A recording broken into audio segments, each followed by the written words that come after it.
So we're back for a solo episode, which we haven't done for a while. We haven't done an episode for a while. Sorry, everyone. Uh, we are going to talk in this episode about why that is, Yes. why you haven't seen an episode released from us since autumn, winter last year. hmm Yeah, Yeah. can't remember the date, but yeah, we've had a little extended break in the middle of season three, which wasn't intentional to be quite as long. We usually like to kind of release a new set of episodes in April, don't we? Because that's kind of like Mm. springtime. Things are coming back to life. We've all kind of had our hibernating time through winter, and it feels there's a bit more energy around springtime, but life happens and we had to push it back, but we it's given us time to gather some really nice lovely guests and some really good episodes I think will be really helpful for everyone to dive into. Yeah, and in case you're wondering, we are continuing the theme that we started on and took a little break from, of setting and building your foundations. And what we've noticed from, because we have actually very sneakily already had a lot of chats with our guests for this season, and we already know how well they feed into this whole overarching theme of the foundations. And today's episode and us talking about why we've been a little bit naughty and neglected our neglected the podcast. Um, One of the themes that's come out of those conversations with guests is the same sort of tied in idea of sort of effectively building your life and business together and how that's a foundation. Um, Yeah. so shall we start with what we've been up to and creating? We haven't done Yeah, that for a little while. we haven't done that for a while. um yeah, I mean, it's kind of a big question. What have you been up to? What have you been up to and creating? I guess for me, the biggest one would be a new home. I've been up to moving and creating a new home. So yeah, you've probably heard me over other episodes harping on about the dream of moving to the coast. So we've finally done it. So I'm in my new Collab Creative HQ for anyone watching on YouTube. Obviously I'm in my new office space, which feels very special. I have a bit of a dedicated space. Um, so yeah, that's taken up quite a lot of time and headspace. Um, Although saying that, it's actually felt, I don't want to say easy because moving's never easy, and the build up certainly wasn't easy, dealing with all the fun elements of moving house. But in terms of it feels just so right that we're here. Mm. So we've moved to the Sussex coast, so we're near Worthing, which is a place that we've been coming to on and off for about 4 years, making sure that it was our the right new home to be, and it is, and there's lots of reasons why it it is the right place for us. But yeah, so we've been busy with that, and then obviously business carries on. I mean, it's moving was tricky because you don't get the actual moving date until you're pretty much there. So it's really hard to plan. So yeah, juggling client projects around moving was a little tricky. My clients are amazing and were very accommodating, and I had a little bit of time to kind of get settled and reasonably unpacked, and a desk set up and all that kind of stuff. And then yeah, I've been really busy with quite a few branding and website projects. And um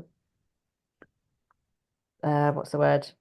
Preparing to launch my new website template shop, which is no small undertaking either. So yeah, that's due to launch on the 30th of June. So that is exciting, but lots to be done. But yeah, it's hopefully a nice space for um, more kind of newbie business owners, people that are just starting out, that can get a really good website that's affordable, but also with my support. So you can still get the help and support you need and not let your website collect digital dust, as we know can do. So yeah, that's in a nutshell all the things that's been going on in my world. How about you? Can I just pull you up for saying hopefully there? Because it's Oh, not hopefully, it's definitely going to do that. I've had a sneaky peek at what you're creating with the template piece, and it is definitely going to be incredibly helpful and a really lovely warm space for people that do choose to take that part. yeah, yeah. I think community is going to be at the core of that, and what makes it different from other template shops, which is kind of, here's a lovely template, and here's a lot of videos to go alongside it for you to customize it yourself, but off you go, kind of in a way. I wanted something that was a lot more supportive and collaborative, and really building a collective of lovely small businesses together to kind of help cheer each other on and support each other through that journey, which is quite a big one. Releasing your website and getting your business up and running is, quite scary. It's a big thing to put that out into the world. So I think, yeah, you need that support and community around you. So that's what I'll be creating. So obviously life happens.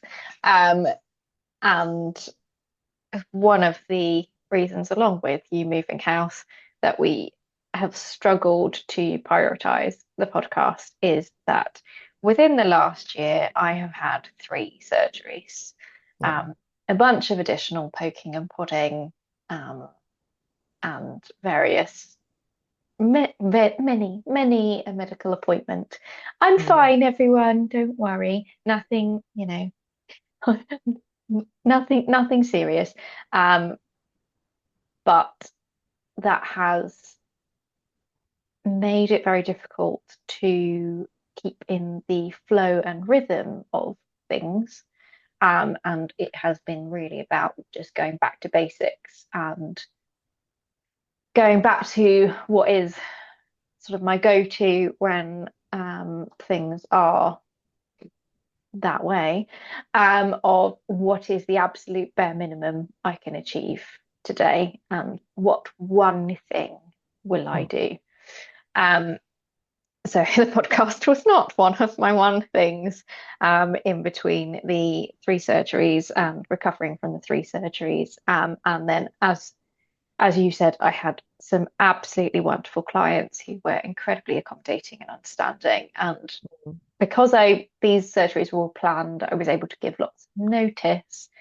And I had I went off for recovery from one of my surgeries at the end of November, and had all of December and the beginning of January off, for the first time, which was a little bit scary in and Mm. of itself. But I had work lined up also for the first time for January onwards, which was incredibly reassuring, as a freelancer. That's one of the Yeah. things you worry about the most when you take time off is, will there still be work when I come back? And there Yeah. was, which was But absolutely lovely. you put a lot of work into the planning of that as well. Like, you know, it doesn't just happen, does it? You knew that was coming and you made the appropriate plans. You're really good at that. And giving yourself the right amount of time for recovery, which I think is really important. Because tied into the podcast theme, but like your health is the biggest foundation and the most important. If you don't have that, or if that is a struggle, as in life, we'll all have our times when things aren't tickety boo. Um, that really does become your number one, doesn't it? Because otherwise, without that, everything else falls away. So well done you for taking the time you needed. Thanks. Yeah, it was actually, it is a difficult thing to get your head around. Mm. And I think I'd learned from the previous, the first surgery this time last year. Um, I think I realized I had not given myself enough time to recover from it because the recovery part is actually often harder going Mm, than the thing itself, and the build up to the thing. So if you, dear listener, have a health thing, tackle it, and whatever time you think you need to take off, or whatever time the doctors say, oh, you'll be fine to go back to work after X amount of time, double it. Um, because recovering from something like a surgery is is exhausting in and mm. of itself. So I'm back on form now and feeling good, and I have been creating extra time for swimming and building my garden because Oh, the yeah. greenhouse is now up and running. Um, Shelley is a dream. I've I was about to started say the she has a name. yes, she does because I have to name everything. That's what happens when no one gives me a brand naming project, is I have to name inanimate objects. So I'll give everyone else the responsibility for that one. Um, so yep, Shelley's coming along quite nicely. My tomatoes are in flower and my cucumbers are, so I'm quite pleased with that. Um, what else have I been creating? So I've had two brand story projects with key messages and tone of voice guidelines so far this year. I've just had one signed off with no amends, which is amazing. Always a I dream. had, yes, it is, that is the dream. A blog project with our lovely Anne, Mm, who has an episode with us this season. Um, so that was a follow-up project to the project we're going to be talking about yeah. in her episode. So that was lovely. What else have I been creating? Oh, and I have started doing some creative writing, writing short stories, and getting more creative joy out of words and trying a different route to hone my craft.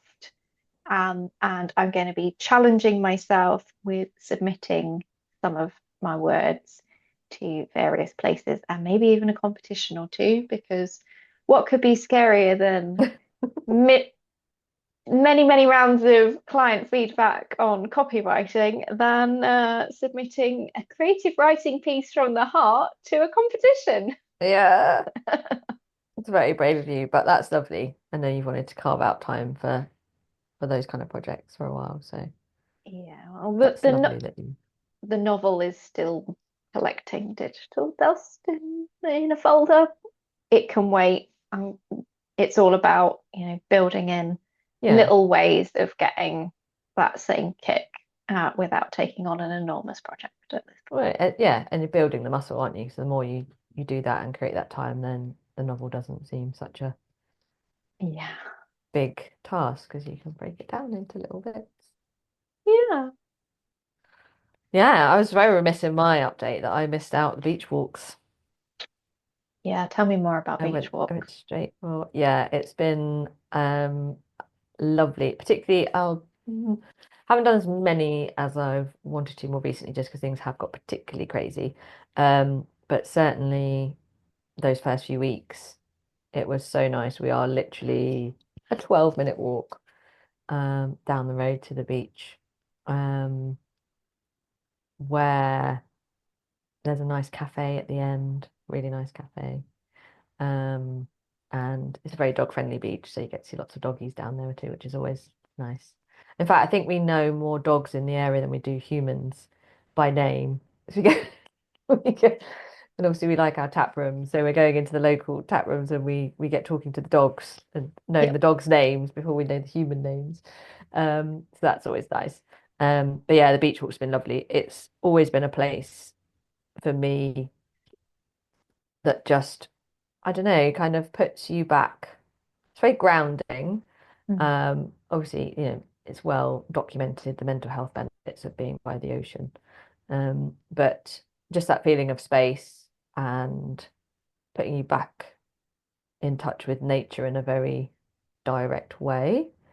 Hearing the sea, the tides. It's just been, yeah, it's been really nice. And just the move from being kind of on the edge of London, very much in the city, kind of vibe with busyness and traffic, and coming somewhere like here where there's more space and it's a real different environment. So it's just been really fun to kind of learn. Obviously, it's windier because we're by the sea.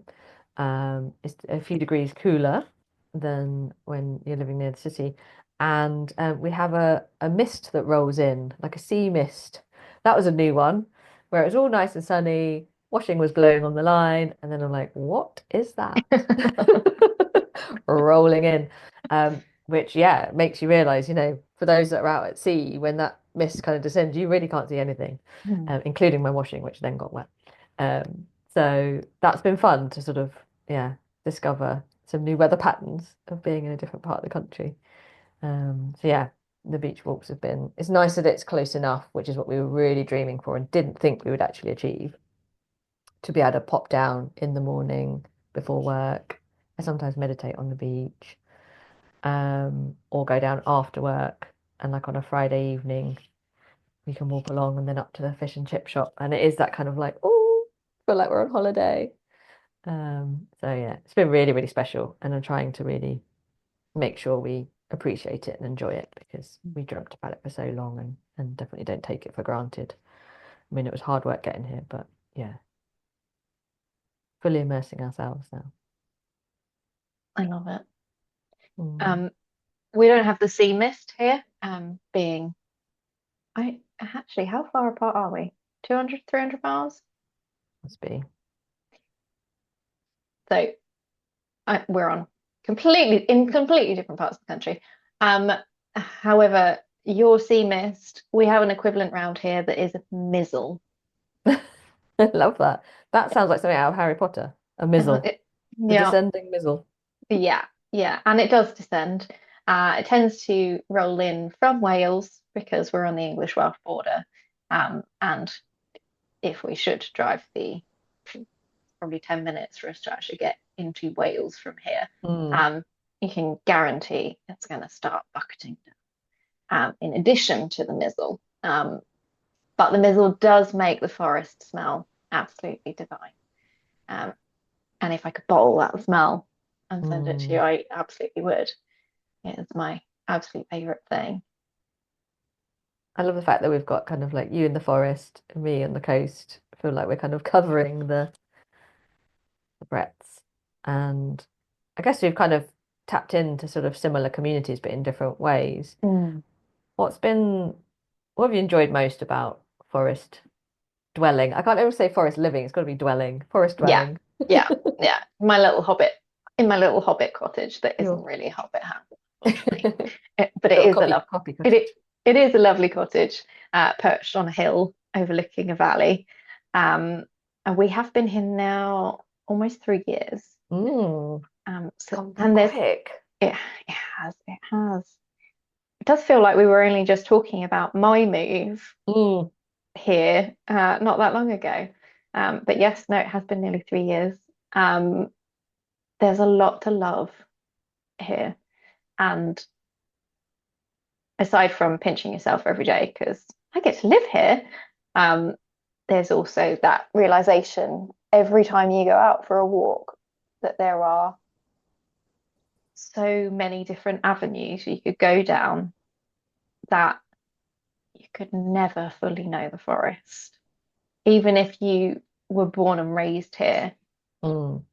I don't think you could ever fully know the Every forest. square No, meter of it.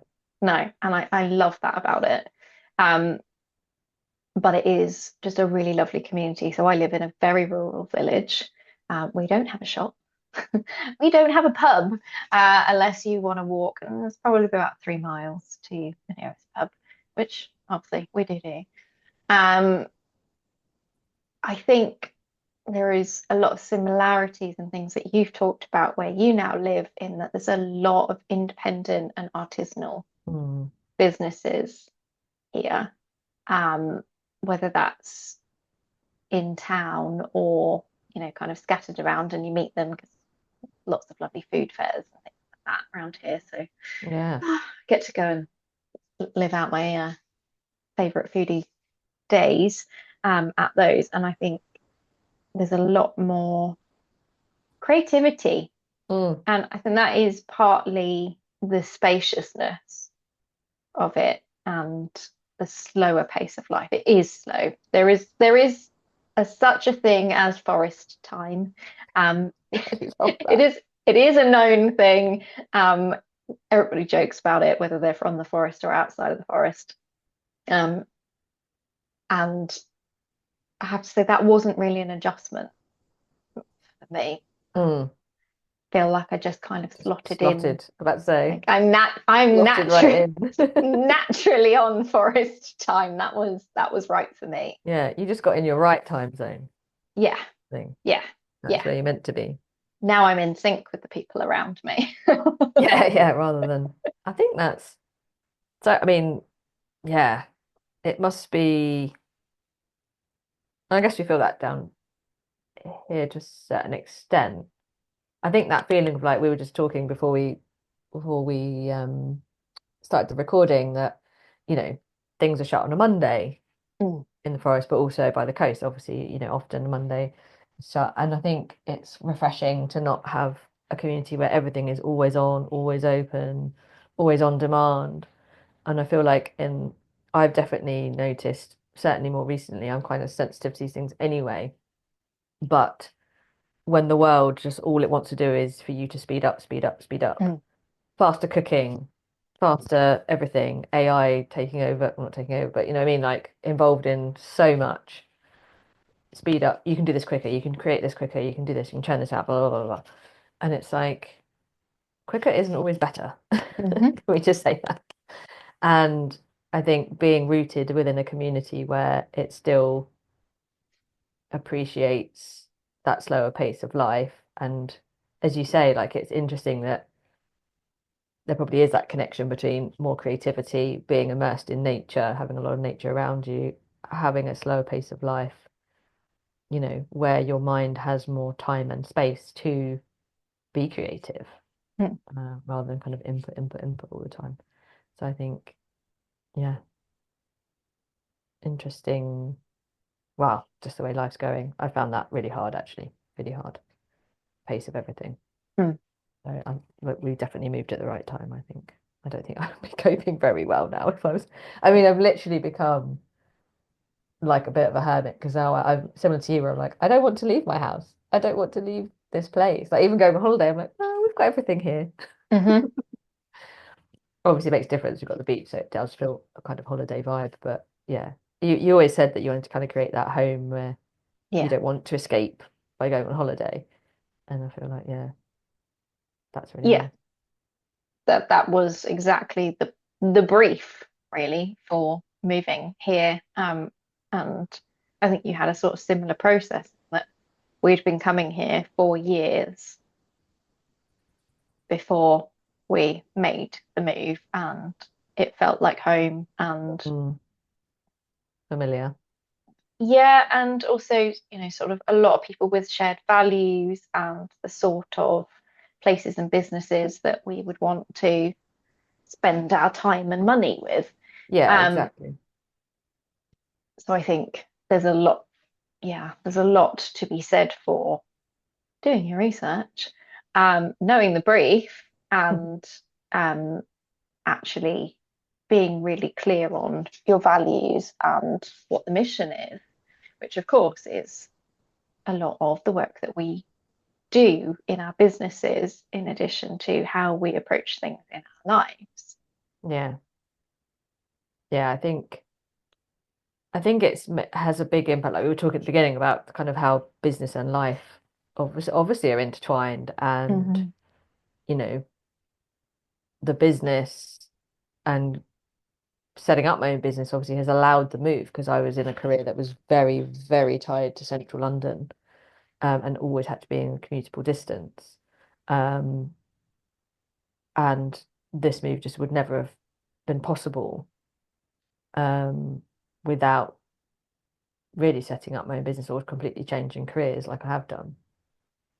But part of that process was really realizing that when you're feeling so out of alignment and out, just not connected to what is around you, as you say, kind of the type of shops, the type of people, the type of pace of life, like all those things, is really draining on your energy and just, I don't know, yeah, you can kind of feel quite unwell really when you're kind of living something that's so out of alignment with your core values. And so it was a real life and for the business feels like it feels completely right that Collab Creative is now located a stone's throw, not quite, but almost, um, from the beach. Because obviously the sea and the whole concept has been so intertwined in the business and even when the brainstorming the name and pulling everything together, we was on holiday by the beach. Like it was just that theme has carried through. So it feels really, really right that it's here. And as you say, being around places where you want to spend your money, with the independence, with the businesses that really care, just being able to go somewhere already and people know your name, Mm. versus at home when we would go somewhere very, very, very regularly and they wouldn't even acknowledge that they recognized you, let alone know your name. That's just that sense of belonging Mm. of somewhere where, we haven't lived and yet, where we lived before, I'd been within that area pretty much my entire life. Um, so yeah, it's really interesting how it sort of plays into so many things and just that, and as you say, the values piece really is at the heart of everything we do, life and business. And yeah, it's been really nice to be more connected to like-minded, doing beach cleans, stuff like that. Just yeah, it's been really nice to help kind of be a bit more part of the community and giving back and doing our bit as well and that connection with the ocean. And haven't you donated to the Ocean Conservation Trust since moving there as well? Well, that was since creating my business, so I was already, yeah, I was always wanted to build my business in line with my values and sustainability and, you know, treading more lightly on the planet, being a bit more conscious about how we live and our impact has always been central to how is living. And I really wanted to build that into, the business foundation, which we touched upon in a earlier episode, with Kieran, didn't we, on, Hmm. building that in and what that means. And given the tie to the ocean, it just felt right to actually, where there's a way to give back and for my clients, to kind of be part of something bigger. Like it's definitely, I'm always, uh, love to be part of a bigger picture and tying the business in with that and wanted to give back in some way. And there's lots of amazing businesses planting lots of lovely trees, and that's very, very worthy cause. But I wanted to support the ocean. And so I looked at some different charities, and the Ocean Conservation Trust, who are based in Plymouth, do amazing work with regenerating, the seabeds. They're, working not just in preserving habitats within the sea, but also the community and the community's role in their relationship with the sea. So working with communities that can't afford swimming costumes or being, they don't feel like the ocean is for them, Mm. helping them get access. Um, they go into old people's homes with sort of VR headsets that, that show them the ocean and different things. And it's just getting people more in touch with that. We are part of nature. We are part of this planet. It's part of us and giving them access to it. So that sort of double, um, approach was, yeah, I think really special what they're doing. So yeah, that's why I decided they would be, yeah, the beneficiaries of my little donations. So every Starlight project I do, web brand and design project, yeah, I donate to them. So I think there's so much about sustainability and, lots of great business doing great things, but like there's no perfect solution, there's no perfect answer. It can feel really overwhelming, and I felt that too. And it was kind of like, okay, well, let's just be open and transparent about not everything in my business is perfect or perfectly green and sustainable, but it's like highlighting, okay, where can I make a difference? Where is the biggest impact? Um, and we're all on a journey, and it will probably never feel like we've done enough. But I think just working towards it and being aware of it is helpful, and knowing that we're all on a journey, and every little bit helps. So Flow and alignment are kind of sort of key themes and feelings um, out of everything we've discussed here. I feel like you have some examples of both of those.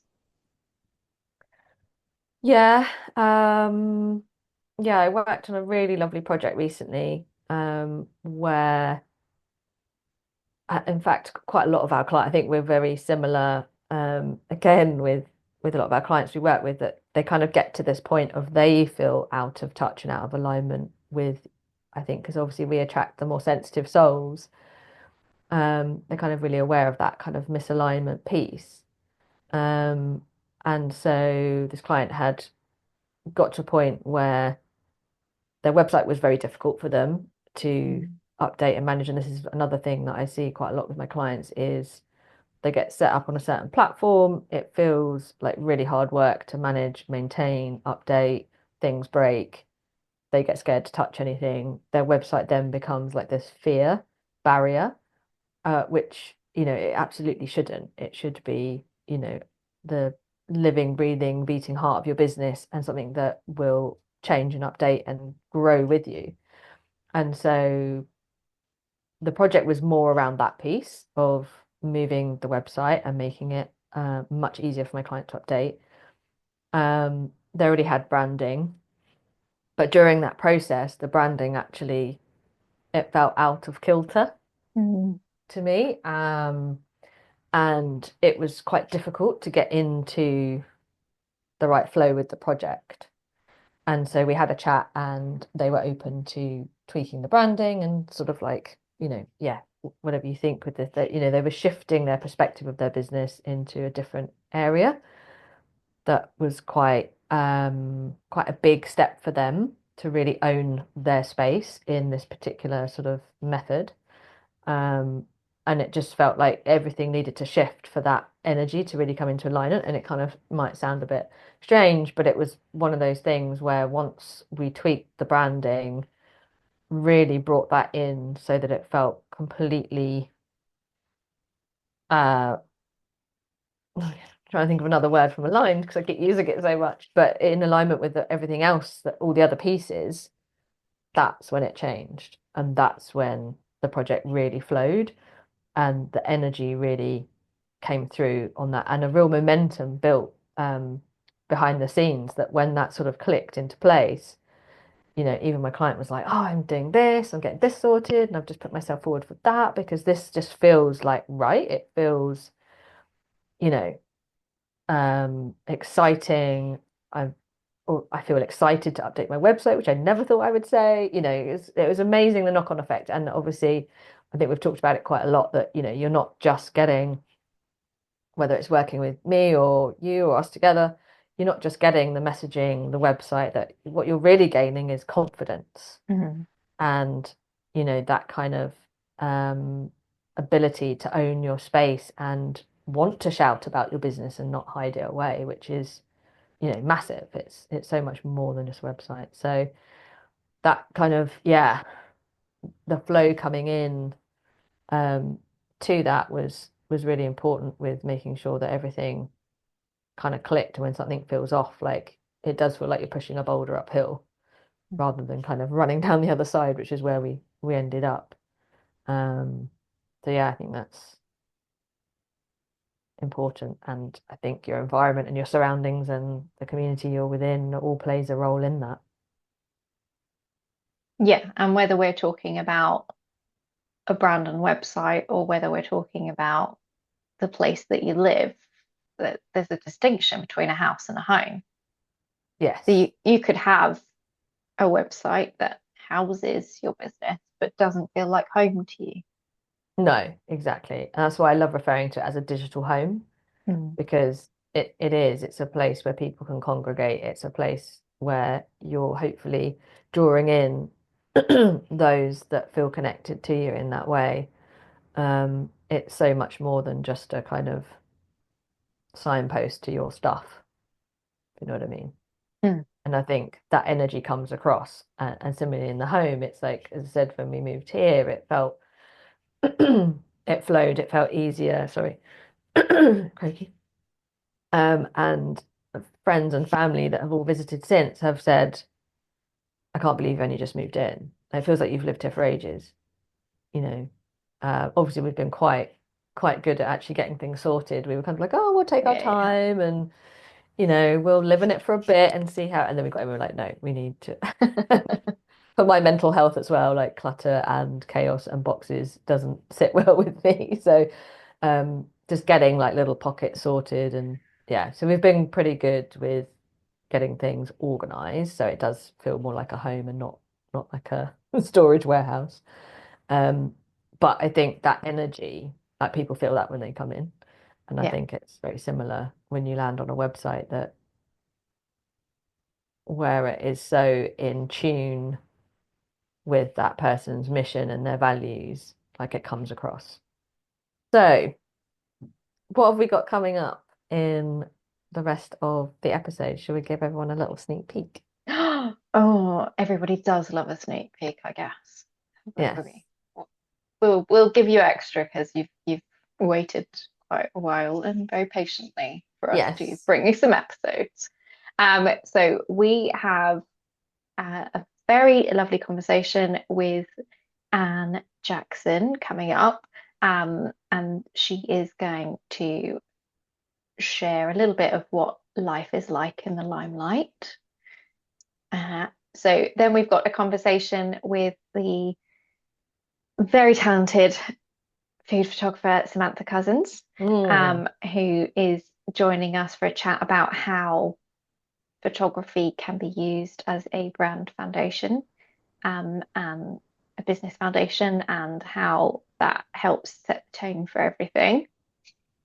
We've got a conversation with Elisabetta from Piece of Cake Accounting. Yes, we are talking numbers. We started talking yes. numbers a few episodes back with Nicole, and we've decided we're going to continue that conversation because it's one of those foundations that we often neglect and we don't really want to talk about, but Yeah. we really do need to. And Elizabeth is going to break stuff down for us and make it much more simple and a lot less scary. Yeah, I was about to say if there's anyone that's going to make it feel less scary, it's Lisbetta. So yeah, that's a great one. Can't wait for everyone to tune into that. Yeah, and just to continue the things that we find scary and would prefer to bury our heads in the sand and neglect, we've got Lucy from Lucy Legal talking to us about the legal stuff as a business foundation, and how Yeah. important that is and how that ties into everything. And Lucy's a really big one for building life and business together, and that being kind of a foundation. So some really great stuff in that conversation too, on this same theme of what we've been talking about today. And then we have a conversation with Louise Miller about what genuine productivity is and looks like, because we all have ridiculous to-do lists. Mm, And as I said earlier, my trick is to strip it all back and go to what one thing can you do today. Um, as a bunch of lovely creative people who are people who get things done, we can get very overwhelmed and burn ourselves out. So we're going to be talking about how to not do that with Louise.